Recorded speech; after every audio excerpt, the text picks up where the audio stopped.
So Wildlight. Ironic, isn't it? At first you say high player count doesn't matter. Now all of a sudden it matters. Highguard to shut down next week. Well, the good thing is it lasted longer than Concord. We made the decision to shut down permanently Highguard on March 12th. Despite the passion and hard work of our team, debatable, we have not been able to build a sustainable player base to support the game long term. Servers will remain online until March 12th, which is probably in 8 days from now. We hope you'll jump in with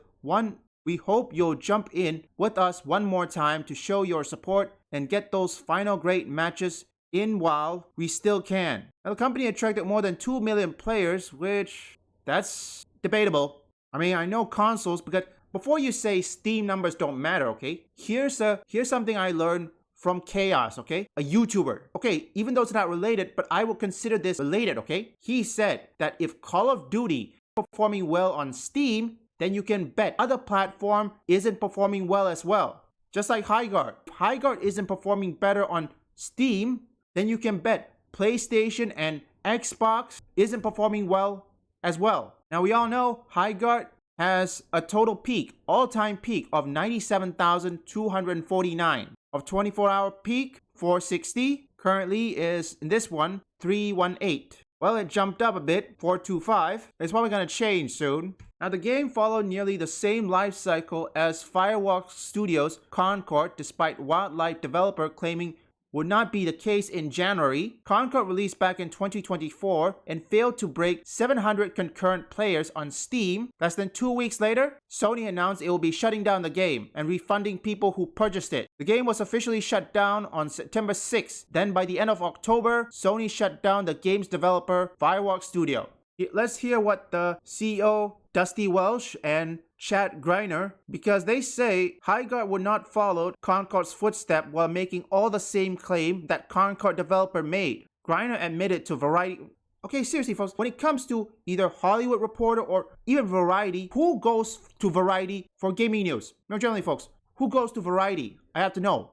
Or better yet, the Rolling Stone for video game. I think we do have a very unique game that is unlike anything else out there in the market, and we are really excited for it. Our trailer didn't highlight that well, and we own that. Really, you do, but why do you blame people? If you do own it, why do you blame people? Wildlight or Greiner, whatever. At the end of the day, that is a weird spelling error, okay? At the end of the day, we are really excited just to get the game out on Monday and let it speak for itself, because I think there is quite a bit there, as you've seen today, that is unexpected and new and fresh, new and refreshing. And there's a lot of innovation in the game that wasn't conveyed well in that one trailer. What do you mean that doesn't? Remember, trailer is first impression. Welsh added that he wishes the sentiment had been little better, but acknowledged that there was a lot of awareness for the game and people to show up on the 26th, and after that they drop off. I played it, okay, for 2.6 hours and I dropped off. I went to go wait for Resident Evil Requiem. It's similar with Firewalk Studio. Says that yes, trailer, that moment is such a tiny slice of everything that we've been working on for years and years. We're excited for the game and for the IP and for the game to be in people's hand. The IP to be in people's mind. That didn't work. I'm personally very excited for the IP, for the folks to delve into the Galactic Guide, if that is something they choose to do. For these vignettes, I butchered the name, to come out on a weekly basis, you start to fall in love with the depths of the character. That's something you'll learn week to week. Their personality will unfold, their relationship will unfold for you, their backstories. None of that is something that you can get in a tiny little slice of it. But that's the start. There's something there, so I'm glad folks watched it. I'm glad they're participating in it, and I can't wait for them to see more, to see everything that is there. Reiner said, Concord specifically, they were not a free game. So one thing that we're hopeful is that being a free game, people will show up and see that our game is actually locked on and stick around. We can grow that player base over time. It's a 3v3. It doesn't take hundreds of people to start a match. Yes, it's a 3v3. It doesn't take one to even start a match. But the problem is, it's the map, genius. The map is large, which is in our favor. Yeah, I highly doubt it. What we're confident is that we're not going anywhere. We're not going away. We as a team have a lot of experience in building franchise that have a staying power.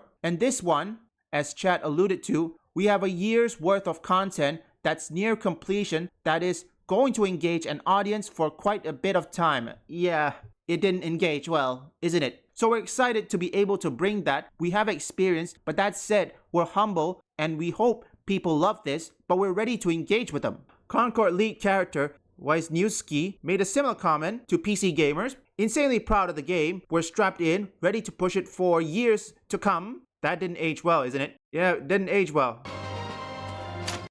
When it comes to free to play, okay, you need player retention. Like many people say, you can't expect people to just eat your slop, okay? No. That's not how it works, okay? Just like in YouTube videos, you can't expect people to like your video, to subscribe to your video, okay? No, that's not work, okay? I never do that. I never guilt trip my audience, aka you guys who are watching this, by saying, oh, if you don't like it, don't watch it, any of that sorts, okay? This is what happens when people attack their audience by saying, I don't know, don't ask questions, just consume product and then get excited for next product. And also saying this, we don't need higher player count. Whoever's still playing it is more important. Griner, and to the people at Wildlight, you do need player count when it comes to free-to-play games, okay? It's what it's called retention, okay? They got the game, because remember, it's free to play. They got the game, they played it, but then realized there was no fun in it, checked off. And another thing, and also from Wildlight, the developer of Highguard, you release a game 1 month and 1 day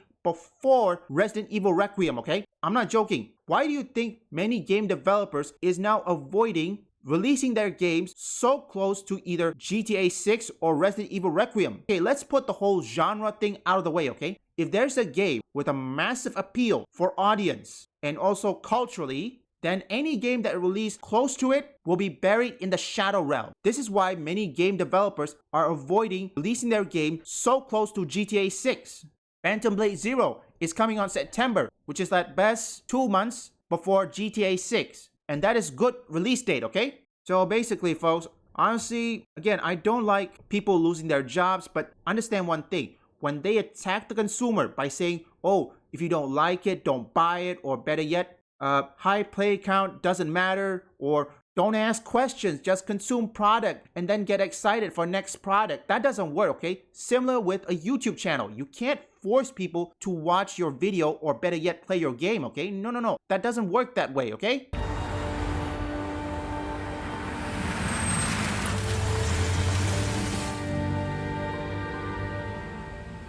As a newspaper reporter, I had been involved with bizarre cases before. But this time, I had to learn the hard way that my past experiences were useless. When a horror movie becomes reality, a person's sanity can disappear instantly. I was moving on pure survival instinct.